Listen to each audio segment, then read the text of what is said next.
That's the first thing you do. It is it's not even one. You gotta have that way it's together. I was going to ask if I'm going to be the quarterback. He doesn't do all the other things. And I type them up. My daughter was another building. Help. Never.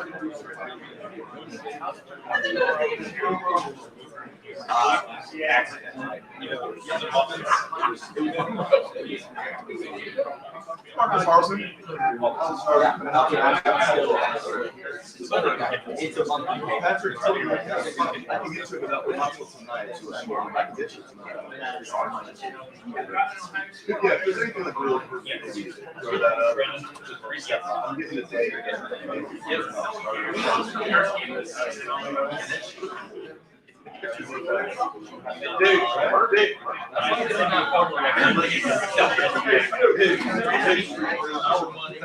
We certainly don't. Well, I love when I get asked that question. Yeah, we can definitely tell they're not actually playing football.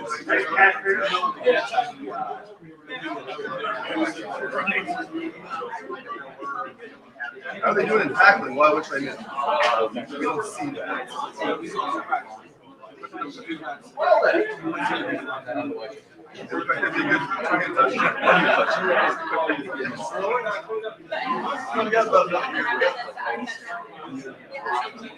you know what I'm saying? At least you got 10 months. Yeah, there we go. There you go.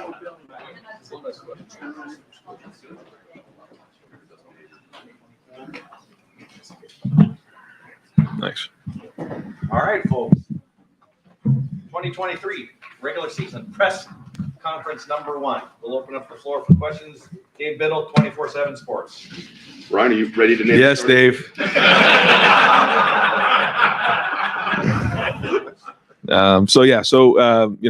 Indiana game, Kyle McCord will be the starter. And Devin Brown is going to play in the game. I think that Kyle has done a great job over the last 2 weeks of showing consistency. He's played very well in practice. But Devin also throughout the body of the preseason has shown that he deserves to play. So expect both of them to play. We have confidence in both of them. I think that's significant that we have two guys that we feel confident playing in a game. This is something that's a little uncharted territory for me, but you just go on what you see every day in practice. And I think that Kyle's consistency the last couple of weeks has allowed him to be the starter. He deserves that. But I also think Devin deserves to play in the game as well. So how much, all that's still to be determined, but we've at least come up with that conclusion here. Follow up. Someone would have told you, I don't know, maybe in the spring, this is how it was going to turn out. It'd be so close. Yeah. Be playing both guys. Would you be pretty surprised? I didn't have a lot of expectations other than I felt like both guys have a chance to be really good quarterbacks, and you just don't know. And when you start to create expectations, then maybe you can start to do things that can put you down a certain path. I decided not to do that. Even really stepped away a lot in the spring and kind of let it all play out. Been more involved this preseason. But pleased that we have at least two guys that we feel confident about going to play in this first game. And ultimately, we have to go win this game. It's a road game. It's a conference game against, a very well coached team. Got a lot of respect for Tom Allen and the way he does things. And this is going to be a real test for our team early on in the season.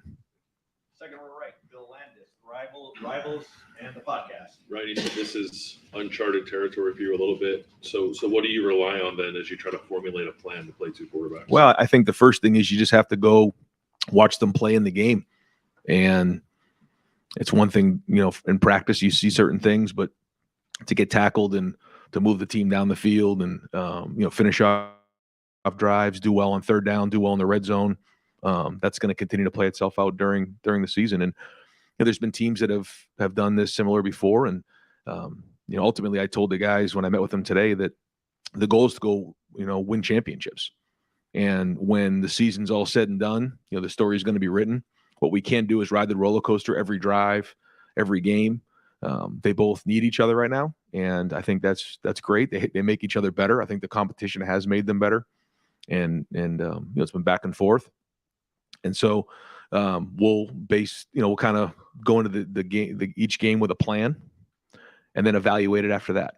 I think that's all we can do. The idea of not riding the roller coaster, and that applied to the coaches as well. When you have two that can play, weighing like, oh, this doesn't look that good. Should I put the other guy in now? Like, how do you think that might go? Well, I told both of those guys this isn't going to be a situation where they need to be worried about getting quote unquote benched being in the game. That's not the case. They have to go play through some of that stuff. CJ kind of went through it his first couple games, and when he was here as a sophomore, and you just don't know how it is going to play out. But all we can do is just do the best we can right now.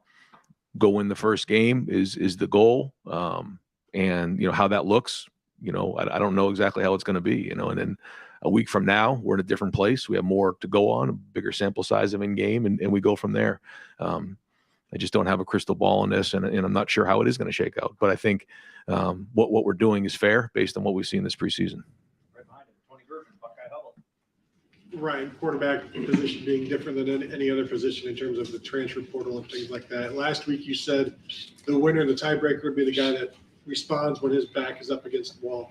Kyle McCord being pushed by a younger guy at quarterback. If you get pushed by that younger guy and he goes past you, that's something significant. So to see him respond these last 2 weeks with that kind of pressure, what are your thoughts about that? Well, I'm pleased with that. I think that is exactly how things shook out a little bit this preseason. I think that Devin made a real strong push about 10 days ago, 2 weeks ago, and then Kyle responded with some really consistent play. And that was a good response. And that was, very encouraging. Now it's time to go play in games, though. And, we certainly have seen enough in practice to believe that both guys can perform in a game. And now it's time to go put it on the field. And when you're in the game, you really get an idea of what is going on in practice. You have controlled settings and you try to make them as game-like as possible. But again, now time to go play. Right next door, Rob Oliver, Columbus Dispatch. You're part of a big coaching network.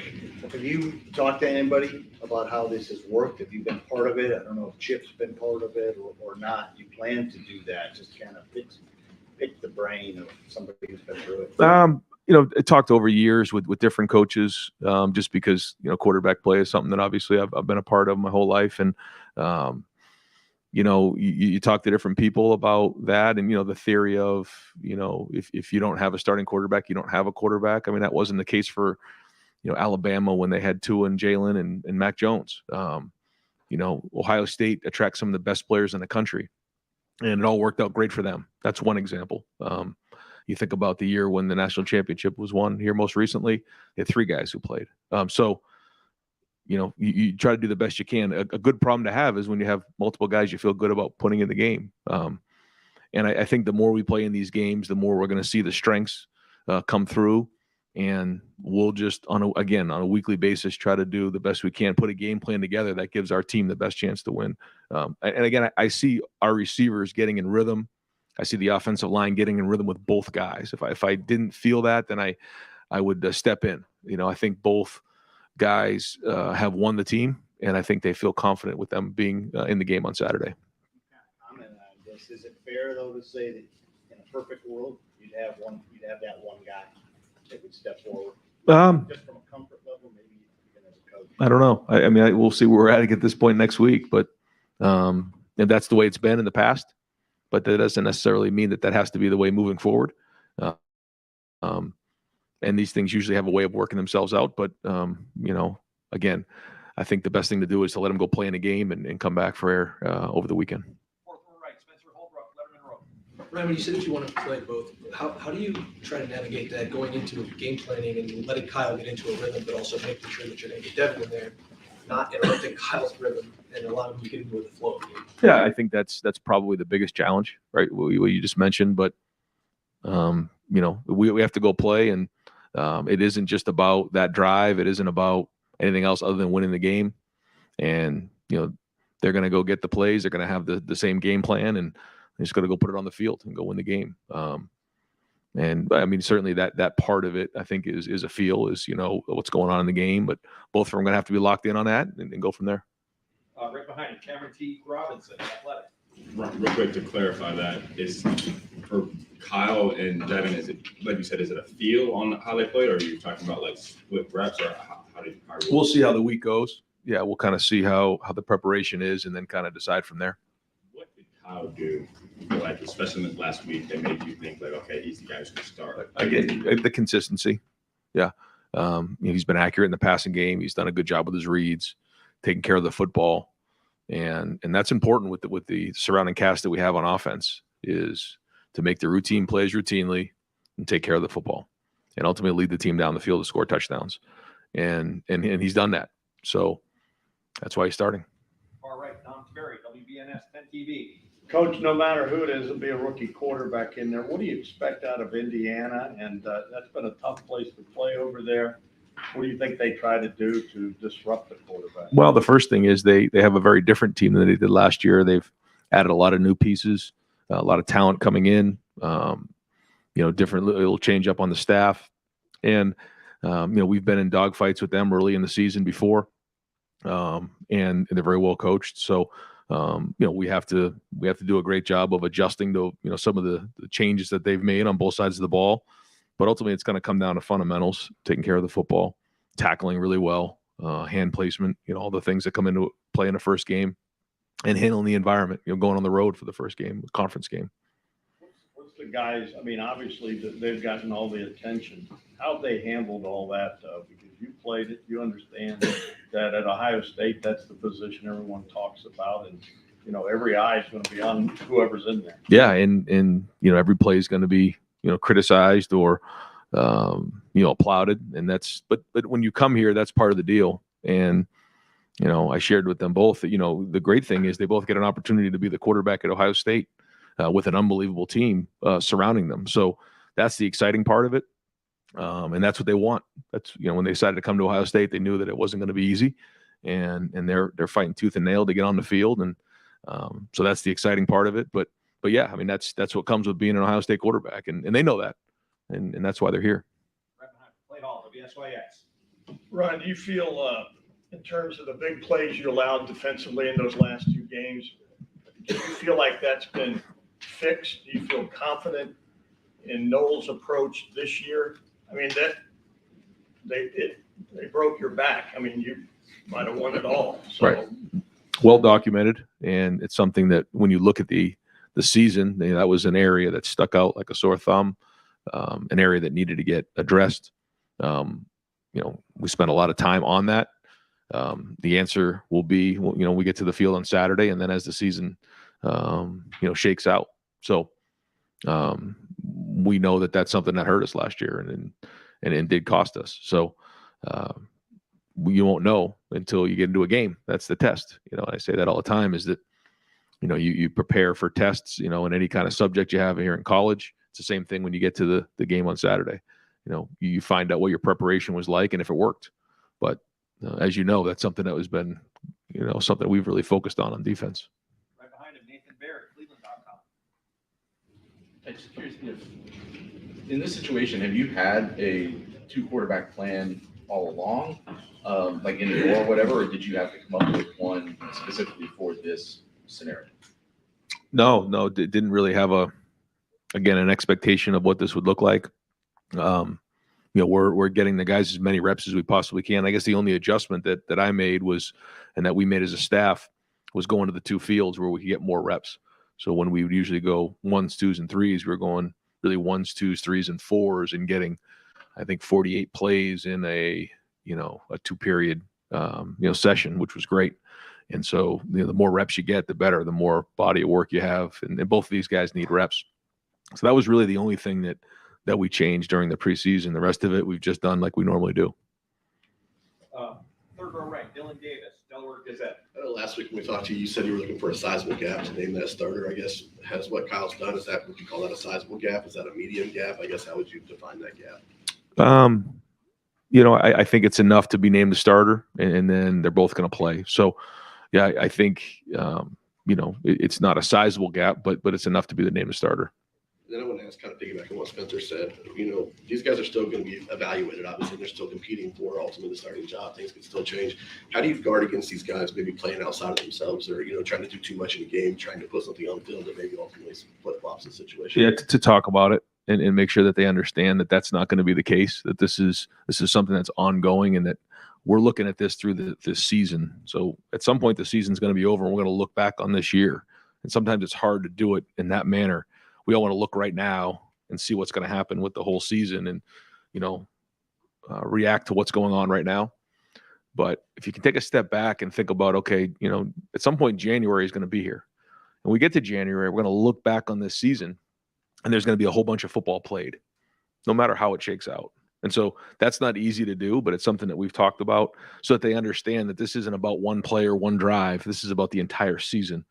And again, not easy to do, but we're definitely talking to them about that so that they understand that it's not about one play or one drive.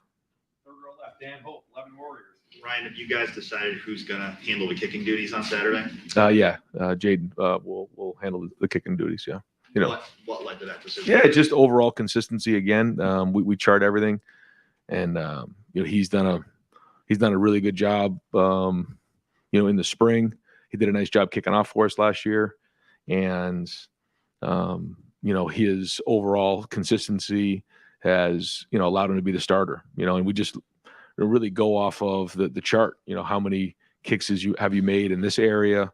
How many kicks have you made in this area? We've had live situations. What have those been like? We look at him in the stadium. We look at him in practice, kind of chart everything and do the best we can. And so, he's won that job. Just to clarify, he'll be doing everything, field goals and kickoffs? Yes, both of those, yep. Far left, Joe Nugent, WCMH. How significant is the challenge in week one preparing for a team that has 23 transfers and trying to find film on those guys? Yeah, we have Billy Homer in house who does all the evaluating of our transfer portal guys, and so he goes through and does the best he can to evaluate the film based on what he sees at other schools. But like you said, it's hard to figure out how the team's going to look when you have so many new faces. So what you do is you try to combine what you've seen in the past. There's certainly, Matt Guerreri's a new coordinator there. They have new pieces on their staff. They have new players. So there's a lot in there. And you have to have contingency plans. That's part of, coming out of the gates with a conference, road game with all these things into consideration. There's some unknowns. But that's common to almost every season. And, like Indiana, we have a new quarterback here, new quarterbacks playing. And so, what is that going to look like? And you have to be able to, adjust in game. Front row left, Mitch Stacy, Associated Press. Back to Kyle for a second. He spent so much time watching CJ over the last 2 years in all these pressure-packed situations and just about any situation you can think of. What kind of advantage did that give him as far as, stepping right into this role? Well, you'd like to think that there's an expectation of what to expect because you've seen it now. He's been in the program here and for a few years, and he's seen the good and the bad and the ugly, really. And a big part of life is knowing what to expect. And so he's been around, so he's at least seen it. Now he's got to go do it. It's a whole different thing when you're actually physically doing it than watching somebody else go through it. But I do think that allows you a little bit more of it, anticipation as opposed to reacting to the situations and seeing what's coming down the road. Front row right, Austin Ward, Rivals, the podcast. Ryan, I would think when you have 3 new starters on the offensive line and you're evaluating a quarterback battle, that probably consumed most of your thoughts, or at least the temptation would be for that. Do you feel like you were able to turn that off enough, as much as you wanted maybe, to think about all the other decisions that you had to make this month, or did it actually overwhelm everything else? It was a big part of it, yeah, for sure. But I think, we've got really good people in place here that have allowed me to look at things from a wider lens, like you're talking about. And, we've had, several team meetings to talk about different, situational things and to be around the team, try to get as many special teams as I possibly can, as opposed to jumping in the quarterback meetings. But it's been important to be involved with the quarterbacks because it's, 2 guys who haven't played a whole bunch of football and So I've been very much involved with that. I think Justin Fry has done an excellent job with the O-line in what he's done, and he's got a really good supporting cast helping him there with the O-line. But and that certainly takes a little heat off of me. But we know how important the quarterback is, and we have to make sure that's right. But I'd say overall for this camp, I've been allowed the opportunity to jump around. Second row middle, Stephen Meach, Cleveland.com. Ryan, just with Kyle again, I think Kyle was the first quarterback that you guys landed with you as the head coach here. He's kind of been here for the long haul a little bit. Have you learned anything about him that maybe you didn't know when you first started recruiting him through all this process? You learn more and more. I think we're about to learn more now that he's going to go be in a game where he is the starter. He started that one game when he was younger, but I think we'll learn more about him. But up until this point, somebody who does a really good job off the field, making connections in the locker room. I think a lot of the guys, look up to the way that he handles himself off the field. Very serious, hard worker. He's always in there watching film. And so now it's going to be exciting after all the work leading up to this to see him get on the field and play. Behind him, Pat Murphy, 24/7 Sports. Ryan, we've heard and seen a number of receivers make plays out there. You guys have talked about a bunch of them. How many guys are you comfortable with going out there and playing meaningful snaps heading into week one? That's a good question. I would say we're probably in the 5 to 6 range, in terms of depth. Not getting into names, but I think we would feel comfortable putting about 5 or 6 guys in the game there. 2 or 3 guys at tight ends. A whole bunch of guys at running back. So we do have some depth, and it allows us an opportunity to be creative too. How much does it help to have that group that you are confident in, veterans coming back with a new quarterback? It's critical, and that that's the thing that I've been trying to get with some of the wide receivers to make sure they understand is when you have a guy who's doing it for the first time, you got to paint a really good picture. When it's zone, you got to really space it out. When it's man, you got to win, and that's important because certainly on third down and certainly in the red zone is where the quarterback's got to be on point. They got to do that's where they make all their money. And, we need the wide receivers to not only show their talent, but their experience and their maturity and until, they get into a rhythm, which they will. Front row, Joey Kaufman, Columbus Dispatch. Ryan, the new clock rules in college football are now in effect with the no stoppage or clock not stopping after first down. What do you think of that rule? How do you see it as sort of affecting things for you guys this year? Yeah, I think we looked and did a quick study on the number of plays coming out of this weekend's game, and I think it was around 63, which is significant. I think. So we'll see how after a whole bunch of games are played this weekend what that number is, but it is going to shorten the game a little bit. Do you see teams trying to use that against you? Or try to kind of ball control things. Teams have kind of done that in the past. Yeah, I think teams try to do that, but ultimately you have to do what you're going to do to get into a rhythm. And like you said, if you're up on a team and you can shorten the game, I think that makes a lot of sense. But there are times where we do play in games where that is the game plan, where teams want to slow us down and keep the offense off the field. But you also have to be getting first downs and you have to run the football. So. You want to get yourself into a rhythm on both sides of the ball without overdoing it. But yeah, it'll be interesting to see after this weekend what the numbers look like. Right next door, Tim May podcast, Letterman Row. Thank you, Jerry. Was there a point a week and a half, 2 weeks ago where you pulled Kyle aside and you talked about having conversations with both of them, and just was there ever a moment where you say, hey, you're kind of blowing it here, kid? I mean, were there ever those kind of like face-to-face kind of moments where and you saw him step up? We had constant conversations. Yeah. First off, daily conversations, but then there are some points where you visit with the guys and say, here's where you're at. Here's what I've seen. Here's where we need to get better. Never really drew lines in the sand during the preseason, but there were ebbs and flows. And there was definitely times where Devin did pull ahead. We made that clear. There was times where Kyle pulled ahead at different times. But ultimately where we are right now, we feel like the last 10 to 14 days that the consistency's allowed Kyle to be the starter. So again, it's healthy because it's great competition going on, but yeah, we've had to, communicate that with guys and let them know, here are the things you're doing well, but here are the things you got to improve if you want to be, competing at a high level and be the starter. And, when are the butterflies at the most in a coach's stomach, a head coach's stomach, gut? Is it that first game for starting? You understand what I'm saying? I mean, I would think the butterflies were circling around something else this time a year ago with CJ coming back as your returning starter. But how much does that add to the butterfly quotient?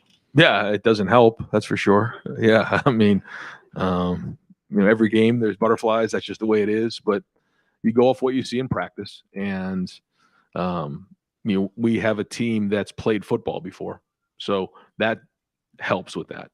When you have a bunch of guys like I was again thinking about where we were at 2 years ago when CJ went into that game against Minnesota. There was a ton of unknowns on defense, and you had a brand new quarterback. We talk about butterflies, a whole bunch of butterflies on that one. This one here, we're a little bit more veteran surrounding the quarterback. So, you go off what you see in practice, and if the guys perform like they do in practice and take care of the football, then it's going to be a good day. If they don't, then it's not going to be. That's just the bottom line. So, yeah, there's some unknown there, but there's also some knowns in other areas. You tell yourself right now, I mean, you asked third, but patience is the key here. Meaning, I know you've got to be urgent and stuff, but he is going to be a first-time starter.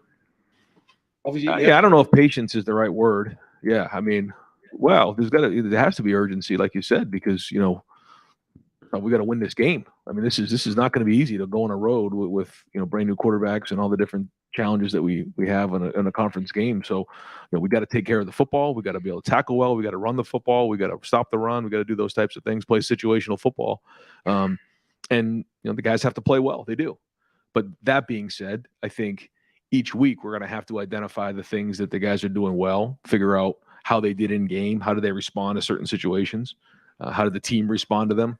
Those are all things that we'll continue to evaluate and see where it goes. But to your point, we're not just going to bench somebody because they had a bad play. That's these guys both deserve to get out there and show what they have and work through mistakes. Right behind him, Doug Lamreese, Kings of Columbus, the podcast. Keenan Bailey and Corey Dennis in the box during the games. Is that right? That's what it says on the sheet. Yeah, that's right. How did you guys come to that decision, and was there a consideration at all of maybe having Brian or Justin or Tony upstairs?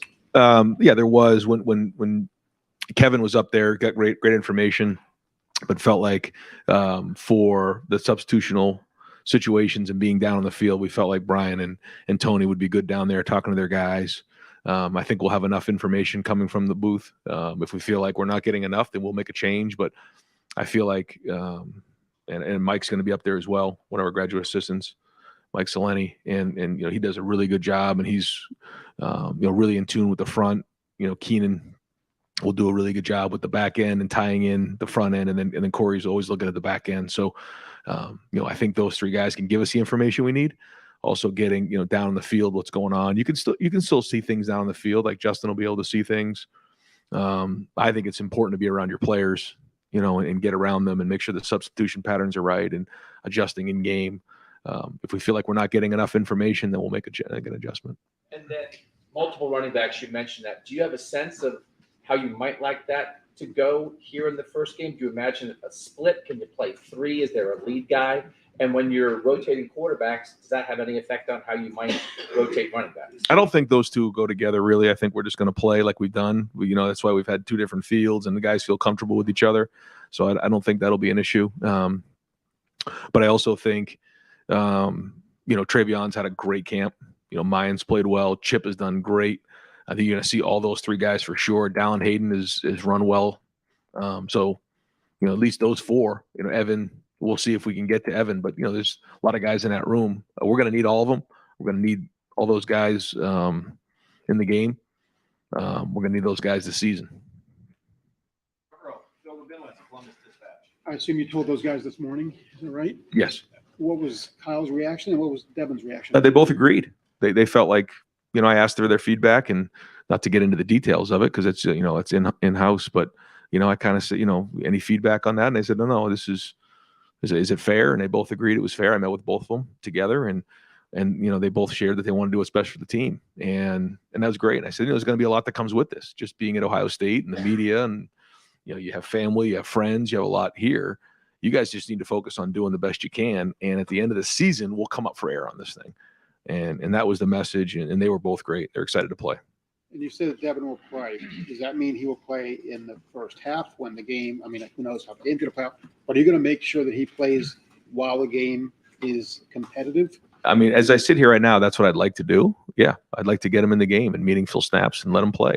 Now, we still got a Tuesday, Wednesday, Thursday practice here, and we'll keep tabs on how that goes. I assume that they'll continue to work the way they've worked and prepare the way they have done that, and run the plays that we're going to run in a game at a high level.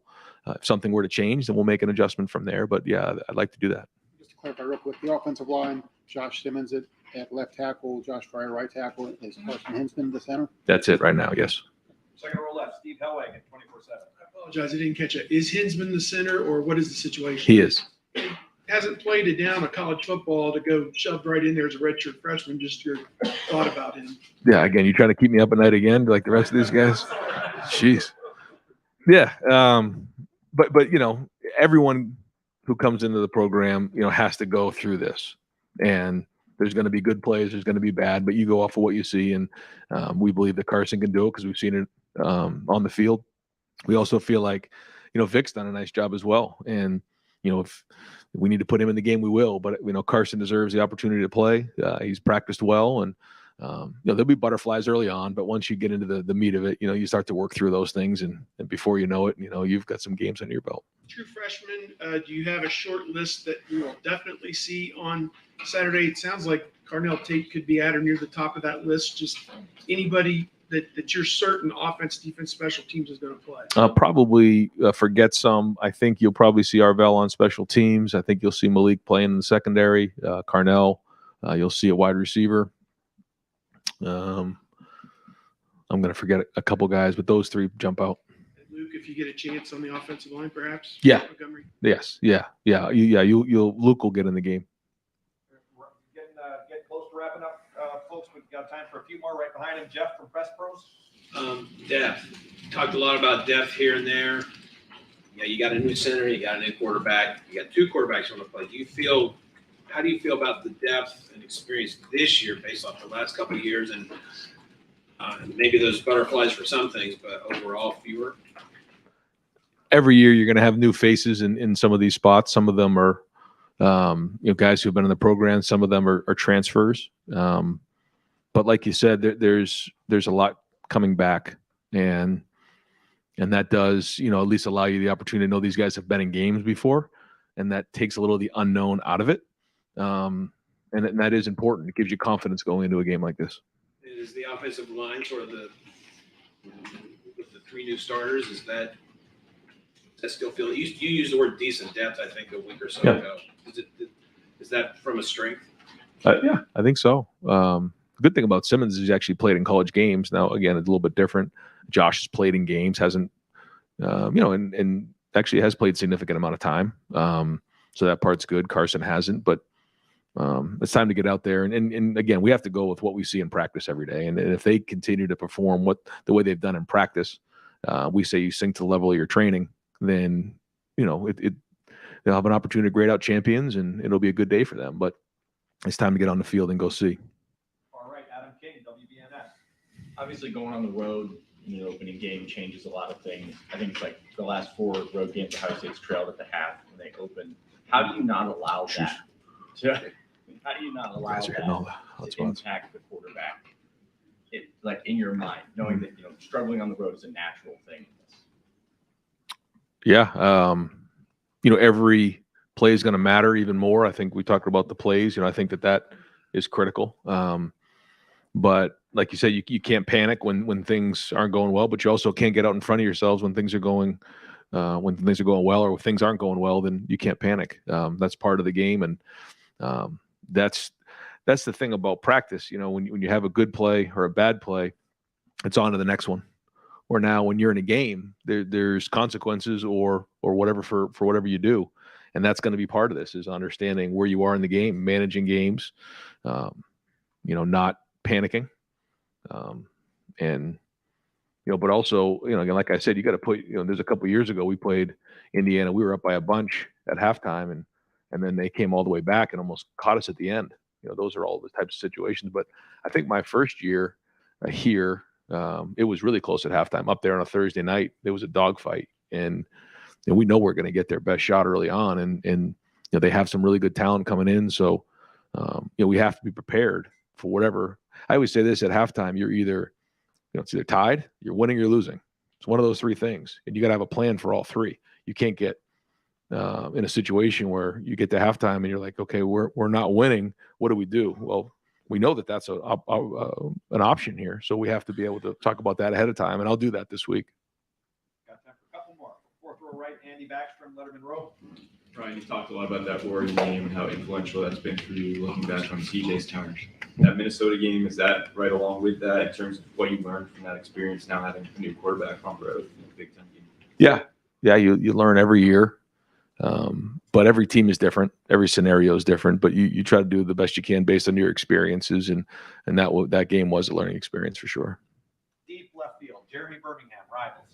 Ryan, can you talk a little bit about Malik Hartford and what it seems like this has been one of the revelations of the fall camp. It's just where he's taking his game to. What has he done to put himself, not just in the conversations of playing time, but like a lot of playing time? How has he taken that leap from being a guy that in the recruiting world was a good player, but no one really saw this? No, we did in recruiting. That's why we recruited him here and saw a guy who flashed on film and really was physical on film. I remember some of the highlights he had coming out of high school. Just a really fast, violent player. And then when he got here, you quickly learned that there was more to him than just that. Very mature approach. He sees it. He's got very good instincts. Put on a bunch of weight. We had a friendly wager between Coach Knowles and I. I think he came in at 169. And I said, by the time August camp hits, he's going to be over 190. Coach Knowles jumped on the bet and I won. He came in at 192. So from January to August, he really got after it in the weight room, and he's going to deserve the opportunity to play. He's done everything he's been asked to do. He still is a freshman, so we'll be smart early on in this game, but really excited about his future. Where does he fit in that rotation at safety? Obviously, Lathan seems like he's pretty locked in. Sonny last week, he's the starter. Is it just a situational thing? Is it a guy that fits at any one of those spots? How do you see that working? Yeah, that's something that we've spent a long time talking about this offseason, is the right mix back there. The good news is that, they're a little bit interchangeable, but for a freshman, we tried to keep him, at one spot, and so he can learn it. Jihad and Proc, those guys can move a little bit more, but we have moved them around a little bit just to create depth. But for him, in particular, he'll mostly be at the adjuster. And final questions, fourth row left, Brendan Gulick, Buckeyes Now. Coach, I'm glad you brought up Minnesota, and I was thinking last year about Notre Dame. The idea of playing a really meaningful game to open the season. It's a conference game. Do you talk much about what you learned from having those situations with the team that a couple of years ago I know you were concerned about coming off of COVID, how that lack of experience was a problem? Are those conversations about, hey, this is what we learned against Minnesota, learned week one against Notre Dame, and applying it this time? Yeah, and that's why one of the goals, when we listed our goals this year, was to win the first game. That's not something usually we do here, but we have to win this first game, and so that's the first focus. And all those things will be into consideration. We have a team meeting before every Tuesday during the season, and those are the things that I'll be addressing. Yeah. Great, Coach. Thank you very much. Thanks, guys.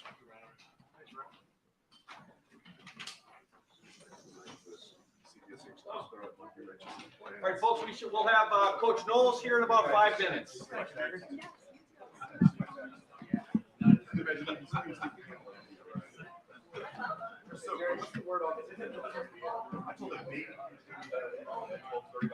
Yeah, you know what I do? I do that. I don't have them with me. Here, I stopped. I realized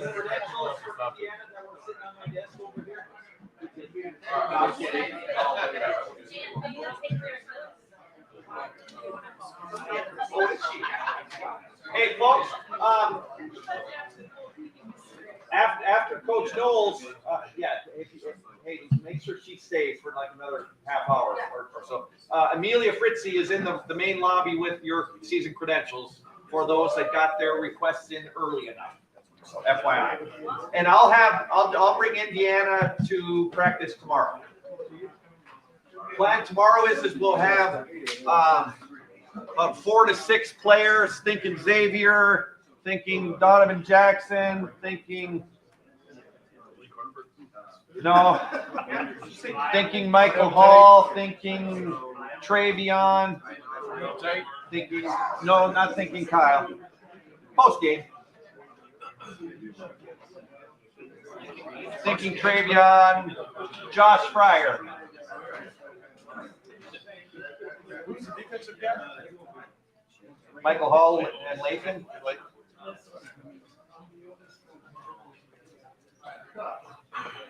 Hey, Mike, can you help Jared get to Mick?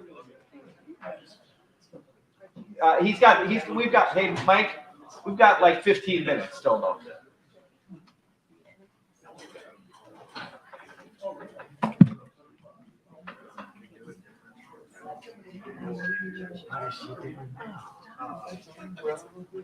Good Lord. Pardon me?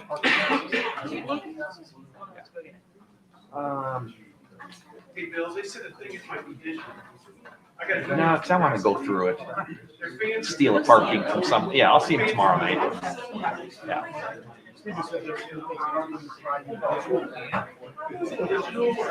I don't know. I haven't even opened up the box, actually.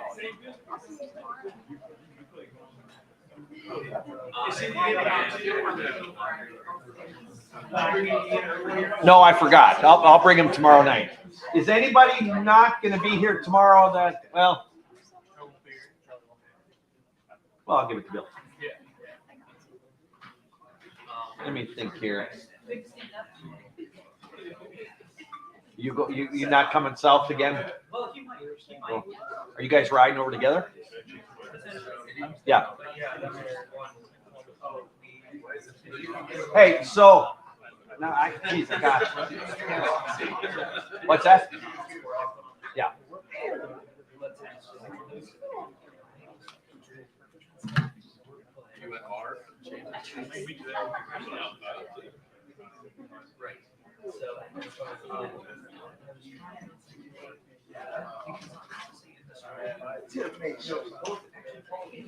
Hey, Mike, are game notes on the website right now?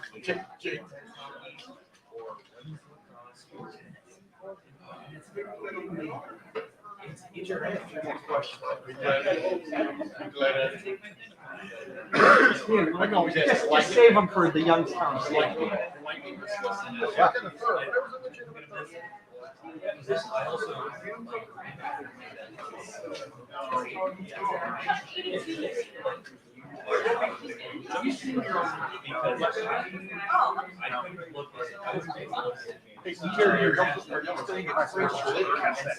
No, we're staying out. We're staying out on that lake.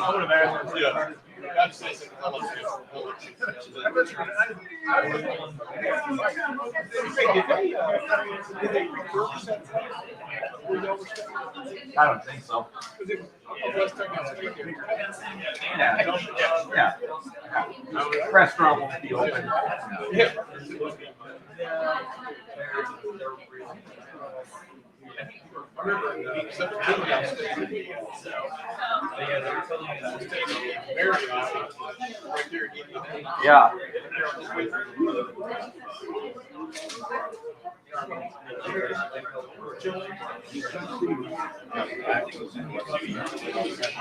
No.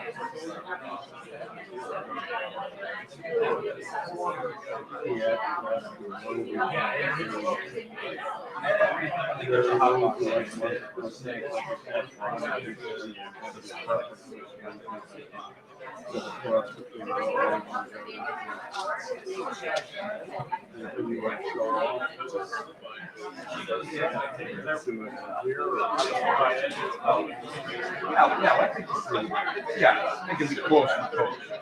And this is yeah. All right, I'll see you tomorrow. Yeah, okay, Dumber. Good seeing you, buddy. See you tonight.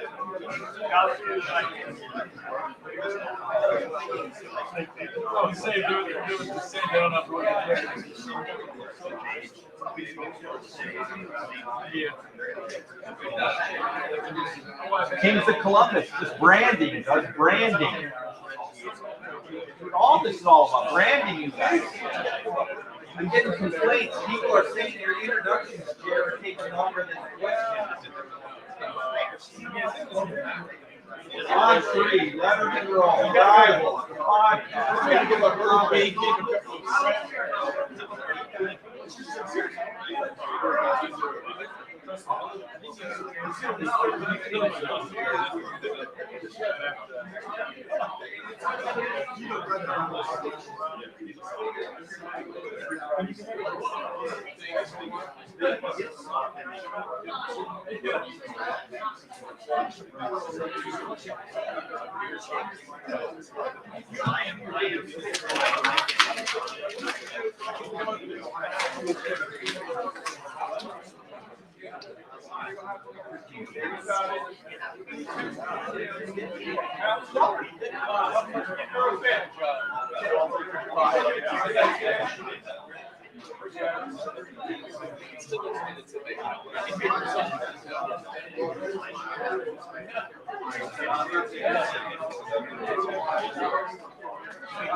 The next thing you know, it's Monday morning. No, it's good that we drank mid-afternoon because I woke up and I didn't feel like I like that. So you rode your bike home?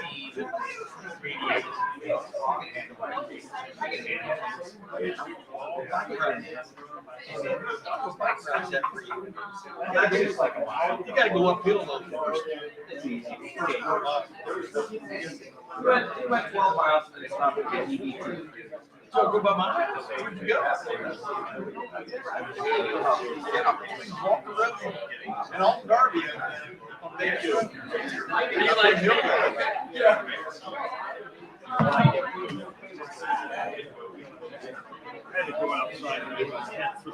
Yeah. Guys, did you say something I've got Indiana credentials. I just forgot to bring them here, but I'll pass them out tomorrow night. Yeah. Everybody, I didn't. So like Jim Naveau or Mark, I didn't ask Indiana to send me your credentials. People that are typically out of town, but everybody else who's here typically, I should have yours. I got one in the mail yesterday. Yeah. Okay. Did you get yours yet, Mark? I haven't checked them all. Jim, do you know was there a parking or did they say parking was on your mobile device?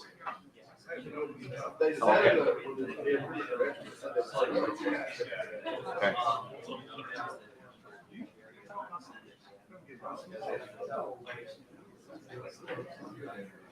I haven't looked yet, but is parking mobile or did you actually send passes? Question mark.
When Coach Knowles comes, we're not going past 20 minutes, folks. That's just a hard stop at 20. Yes, well. Goodness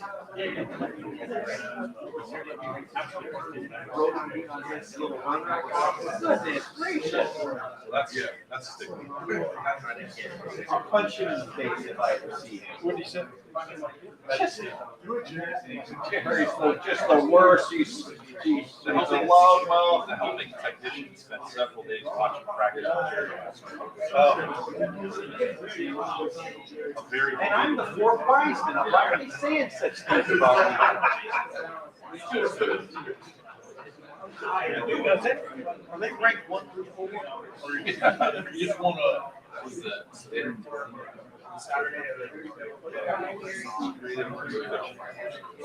Yes, they were. San Antonio, I didn't. San Antonio said they were attacking me a week ago.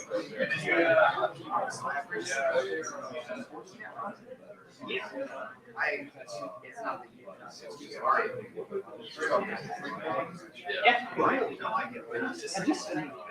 Nobody. I'm like, nobody was talking. He was with me last week.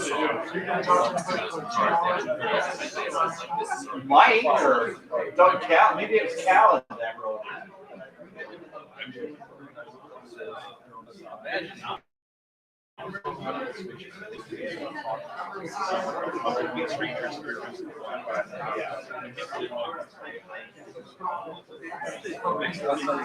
Yes. Yeah, absolutely.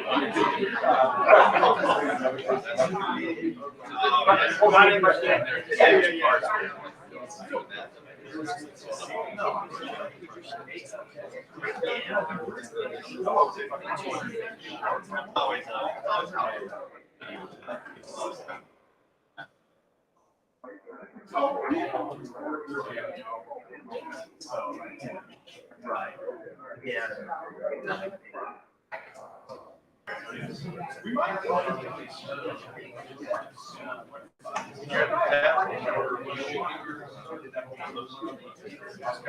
No, I had 2 old fashions and I had 2 Slavics. I didn't want to. It's like a Danish. So you chase 2 old fashions. I had a Slavic, old fashioned. Open your talent.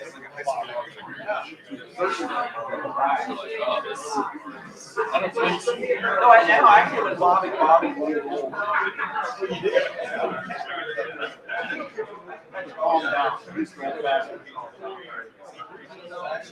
All right, folks, let's get ready. We got Coach Knowles coming in. Thank you, Coach.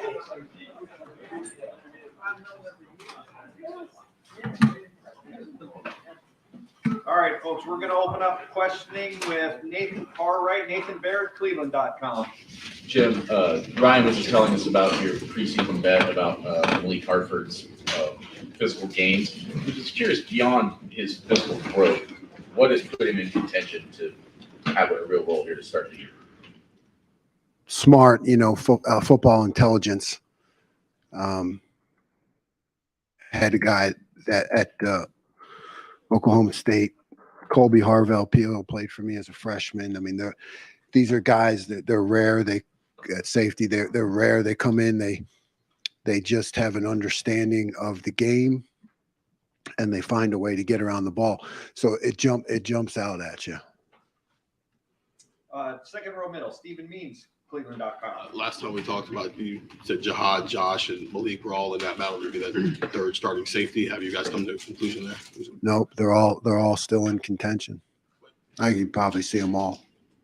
What do you like about? You just kind of answered about Malik. What did you like about Josh and Jihad at that adjuster spot? Josh has great closing speed, and we know that he will be a factor in terms of run support and getting to the ball. He kind of brings a different element with the way he comes high to low, inside out. And then Jihad, he's played a lot of football, so he's coachable, he's smart, and he has experience. coach right behind him, Andy Anders, Letterman Row. No, Letterman Warriors. Yeah, just I wanted to ask more about Kenyatta Jackson and sort of was there a time in camp when he really started popping, and just how has he sort of emerged over the course of the offseason? He started really shining last spring. I mean, we saw him last spring. The more opportunities he gets, it's anybody. You don't have to be a coach to see him just kind of jump off the video. Far left, Whitney Harding, WCMH. Coach, yesterday, Indiana offensive coordinator Walt Bell said that Tommy Eichenberg, he thinks is the best linebacker in the country. What is it about Tommy that, in your opinion, makes him the best linebacker in the country and is such a leader for your side of the ball? Tommy understands, he can relate what play is happening in front of him to how our defense works. So he knows exactly where the escape hatch for the run game is going to be. I think, and he shows up fast. He gets to the ball quickly because he understands the game and how it relates to our defense. I think his improvements we're looking for are really in the pass game. In terms of his overall football intelligence playing versus and compared to what he's like in the locker room or on the field as an inspirational guy and quiet, right? Because he doesn't talk, but just by the way he plays,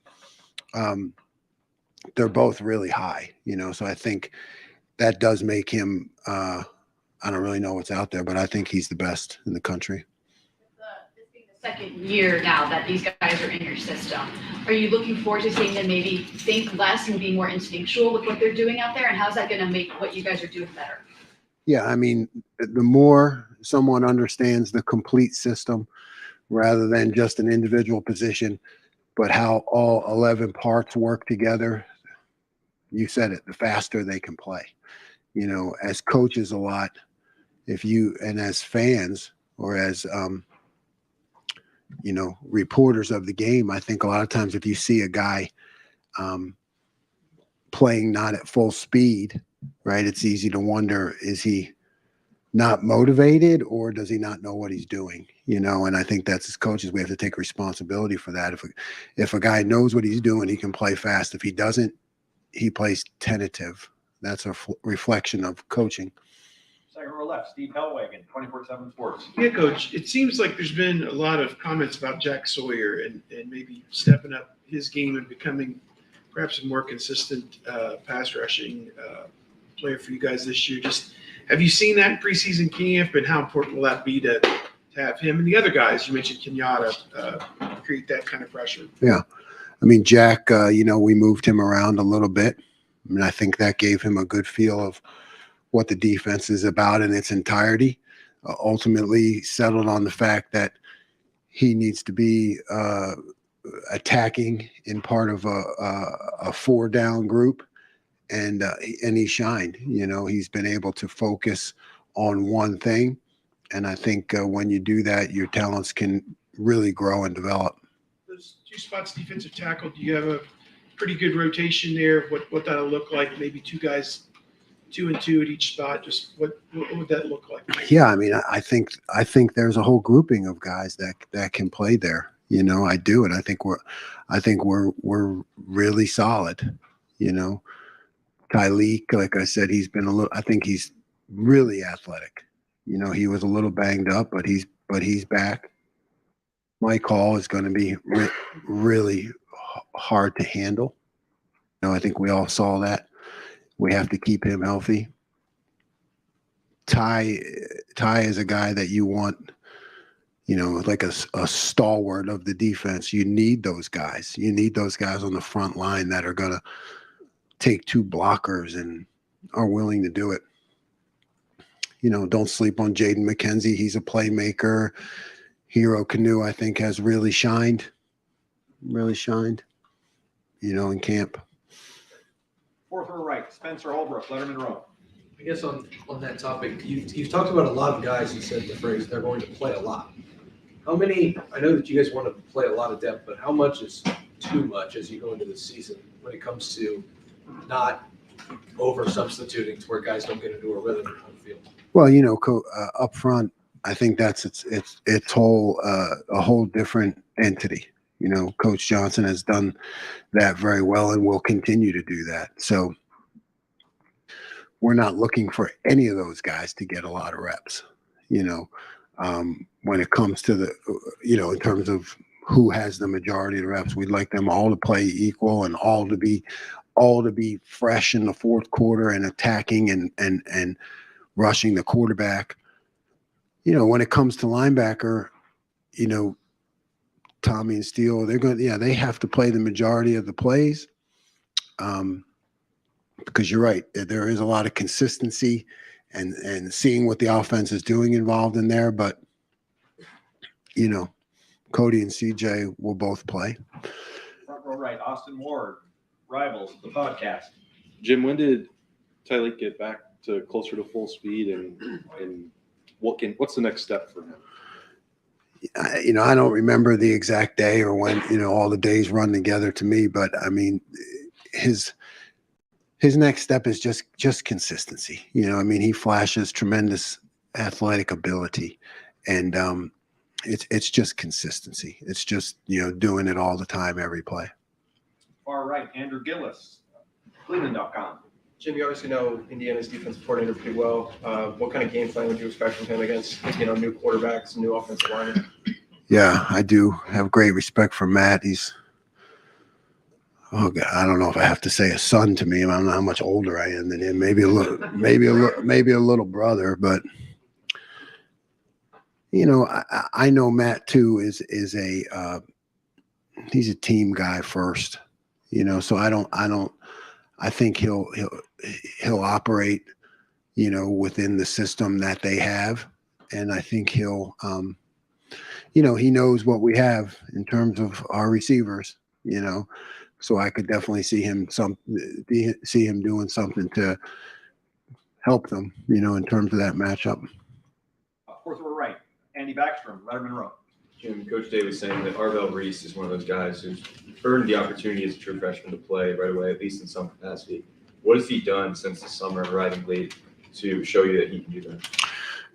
He's just, I think when it comes to freshmen, particularly up front, and that's, one of the reasons we moved Arvell right now from, a linebacker to more of a defensive end type, because what you saw is just a guy who plays fast. You see him pursue the ball and play with a little bit of reckless abandon, and he's strong and he can handle things. So, as a freshman, now you're just trying to look for ways to get him opportunities on the field, because he showed that.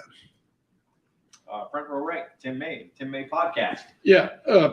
Jim, I'm just wondering, here in your second year at Ohio State, would you describe your defense now? Is it your philosophy, has it evolved?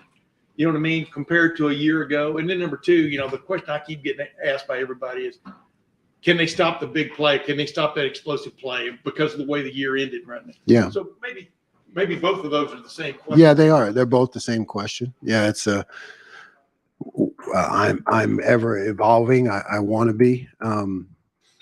Always hard looks, always sleepless nights trying to figure out how to be better. It's what I'm committed to, because I want our players to be committed to being better. So, yeah, the evolving nature comes from, we did not do what we had to do in those matchup games. So how do we evolve the defense to stay aggressive, continue to win on third downs, but also have plans in place to prevent the explosive plays. So it's always evolving. And you talked about Matt a second ago, but he can give you insight on both sides of the ball, right? I mean, Greg, do you?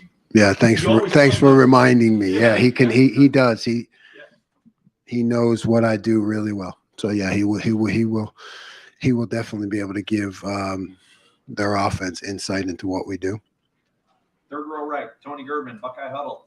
Jim, sounds like you guys will play three corners or three corners. How do you see that happening? Is it a rotation? Is Jordan Hancock playing some nickel at times? How do you see that happening? Yeah, both of those. Yeah, we'll play. All three of them have earned playing time. I see a rotation. Maybe slide Jordan into nickel some, get him some reps there. But they all will play, and you know how it goes with corners. I think a lot. As you get through a game, it starts to become who's hot. You start to go with who's hot. So then, when you are sliding Jordan to nickel, where does Sonny then go? Sonny, he can go to different places. We can be in a 6 DB package, so Sonny can stay in there. Sonny could be in there in a linebacker capacity. There are a lot of roles to keep him involved and in the game. Row, middle, Bill Rabinowitz, Columbus Dispatch. Jim, now that we know who the starting quarterback is going to be, I'm just curious what your impressions of Kyle McCord are from going against him in practice all the time. Is that true? He's not tricking me, right? Is he?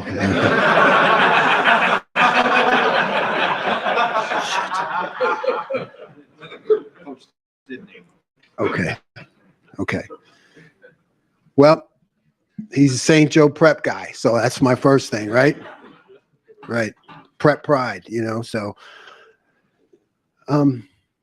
cool, cool, level-headed, doesn't make a lot of mistakes, strong arm. But really, I always look at him as that calm, collected, composed, when you're going against a quarterback like that. I think that gives everybody confidence. He's just that kind of guy. And everybody, Indiana's also going to have a new quarterback. We don't know who that's going to be. They got a bunch of new transfers. How hard is that to prepare for that offense? Because you don't know anything. Really. It's difficult. You're right. You got first game, you got new people. First game was always like, what are you going to get? Could you get triple option? Really, really seriously, you could get anything. So, and then you not only a new season, but new people, you better be good at your fundamentals, because you just don't know what you're going to get. Did I miss anybody? Okay, I don't know if we'll be able to get to everybody. Brendan Gulick, Buckeyes Now. Hi, Coach. You talked about Tommy's, his specific traits, but specifically from his position, year 2 of your system, how important is it for you to have somebody returning in that role so that your defense is ready to go? Right. We're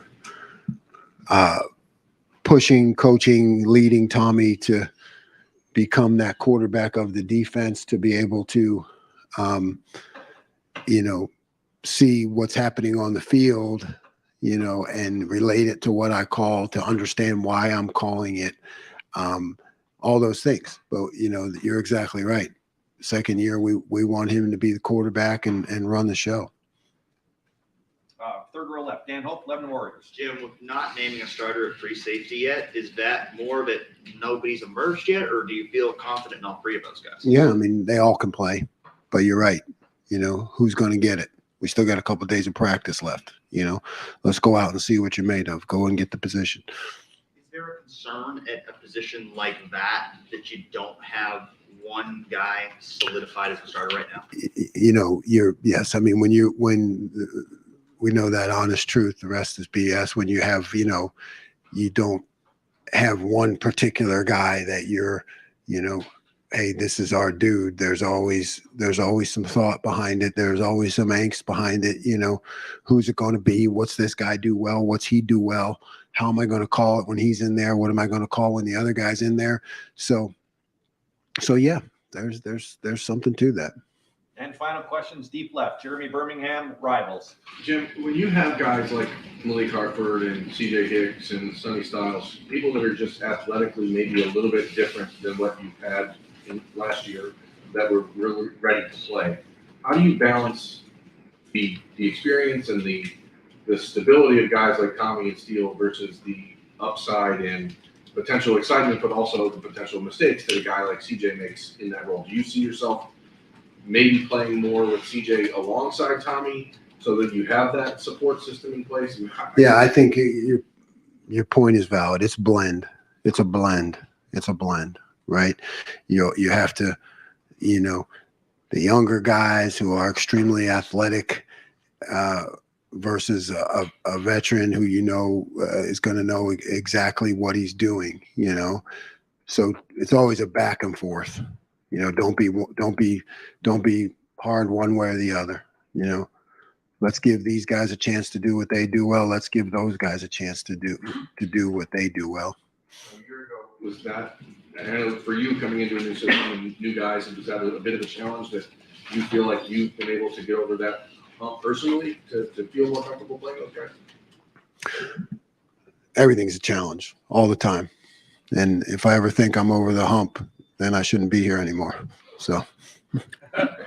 Coach, thank you very much. All right, folks, I'm going to ask everyone to move out and work from the Biggs lobby. I think the tables are still set up there. Again, Amelia's there with credentials. If you want to use the